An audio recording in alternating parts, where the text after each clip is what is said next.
What's going on, guys? It's Joe Metlow with Next Level Auto Detail, and this is going to be a fast video. We're doing a paint enhancement on this Hellcat, and we're using Enigma, and it's coming out great.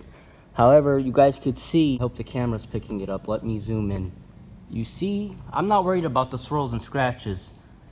The watermarks, the water spots. You see the etching, the mineral kind of etched into the paint. So it's pretty deep. Now, this is on the hood and on the trunk. This is the worst part.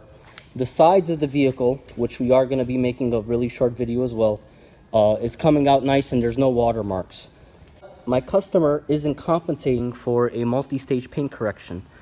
This car is going to go for sale, so obviously we want to remove the watermarks to make it presentable for sale, but at the same time we're not getting compensated for a multi-stage paint correction, and we're not being compensated for a lot of time. So what do you do when you come in a situation like this? Because A, you don't want to cheat yourself, your business, and your family a multi-stage paint correction just because you don't want to disappoint the customer. Now, obviously, you never want to disappoint the customer. That's something you never want to do. So how do you make both parties win, where it comes out presentable and it makes the customer happy? You didn't spend unnecessary amounts of time for something that you wasn't really compensated for. So my advice to you, from my experience, and this is actually what I did with this. I know that the Enigma is going to make this presentable, but I would have to do multiple passes, probably about 3 buffing cycles to get these watermarks to look the way that I want it to look. So I would have to do 3 buffing cycles with that expensive polish. So you want to know what I just did? I slapped my G21, got some HD cut, a compound, did 1 buffing cycle, and after that 1 buffing cycle, I went to a polishing pad with Enigma, went behind it. This is the results we got. With 2 fast buffing cycles.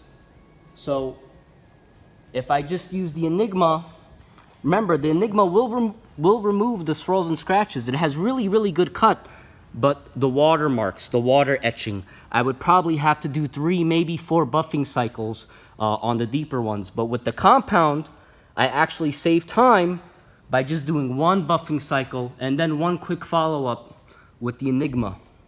So when we're doing these paint enhancements or all-in-ones, sometimes these challenges come up. So I speak from experience because I've went through this, disappointing customers or then over-delivering. And I always had that embedded in my head, give the customer what they're paying for, give the customer what they're paying for. So what you have to do is just realizing the tools you have, and if you reach for a compound, you say, well, the customer really isn't compensating for this. But you have to realize that that compound will actually save you time, product, which means you're making more money.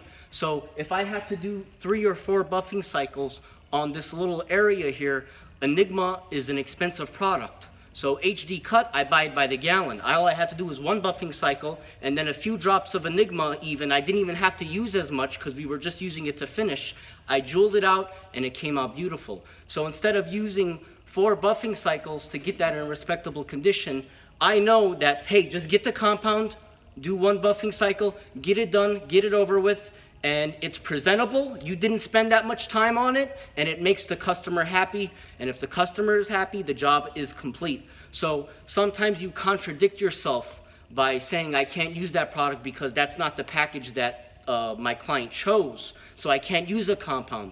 But you're actually being a counterproductive, spending so much time. 1 buffing cycle, wipe off. No, they're still there. 1 buffing cycle.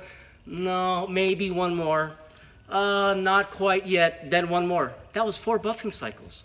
Compound would have took that out in 1 buffing cycle. So even though it might leave a haze, you could finish that out far easier than just trying to get out those watermarks over and over again. So sometimes realize the tools you have and use them to your advantage. Don't just have one mindset, all in one, that's all I have to use. Sometimes, and that's in every business, guys, you're gonna have to do stuff that really isn't fair in business, but it's good business, and you don't want to disappoint your customer, and you don't want to spend so much time to where you're not really making money anymore.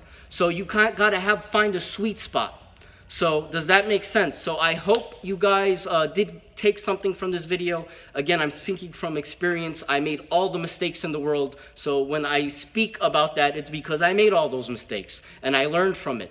And that's the most important thing we could do as detailers, is learning every day and trying to get better every day. Not thinking that you know it all, hearing other people's opinions and their views, and just taking all that solid information that everybody has and putting it in your head.